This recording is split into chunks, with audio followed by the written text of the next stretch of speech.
எல்லாருக்கும் வணக்கம். இன்றைக்கி நம்ம ஒரு நம்பர் 7ஆல் டிவைட் ஆகுதா இல்லையாங்கிறது எப்படி கண்டுபிடிக்கலாம் அப்படின்னு சொல்லி பார்க்க போகிறோம். எக்ஸாம்பிள், இது ஒரு நம்பர் 182. இந்த நம்பர் 7ஆல் டிவைட் ஆகுதா இல்லையா, இதை நம்ம எப்படி கண்டுபிடிக்கலான்னா, இந்த யூனிட் பிளேஸை செப்பரேட் பண்ணி அதை 2ஆல் மல்டிப்ளை பண்ணணும். பண்ணும்போது நமக்கு என்ன கிடைக்கும்? 4 கிடைக்கும். இந்த நம்பரை சப்ட்ராக்ட் பண்ணுவோம். சப்ட்ராக்ட் பண்ணும்போது 14 வருது. ஸோ இந்த final answer 0 or multiple of 7 இருந்தால் அந்த நம்பர் 7ஆல் டிவைட் ஆகுதுன்னு நம்ம சொல்லலாம். ஸோ 14ங்கிறது 7ஓட மல்டிபிள். ஸோ நம்ம சொல்லலாம் 182 divisible by 7. நெக்ஸ்ட் ஒரு நம்பர் எடுத்துக்கலாம்,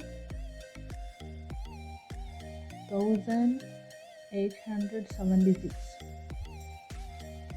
ஆல்ரெடி சொன்னது மாதிரி லாஸ்ட் நம்பரை செப்பரேட் பண்ணி இன்ட்டு 2 என்ன கிடைக்கும்?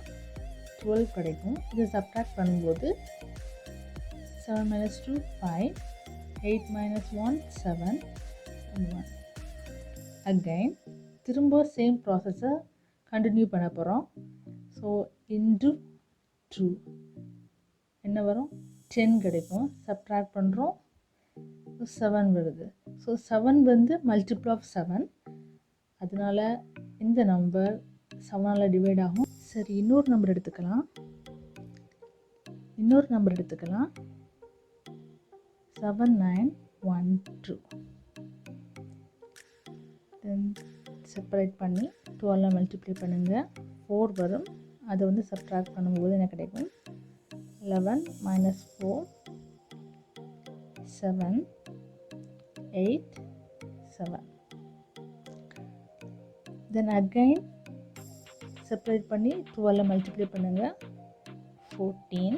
சப்ட்ராக்ட் பண்ணும்போது 4 6 64. ஆக்சுவலி நமக்கு வந்து 63 7 டேபிளில் இருக்குது, ஆனால் 64 கிடையாது. ஸோ இந்த நம்பர் வந்து 7ஆல் டிவைட் ஆகாது. புரிஞ்சிருக்கோன்னு நினைக்கிறேன். ரிமைனிங் டிவிசிபிலிட்டி ரூலை வந்து ரீகால் மாதிரி கொடுக்குங்க, செக் பண்ணிக்கோங்க.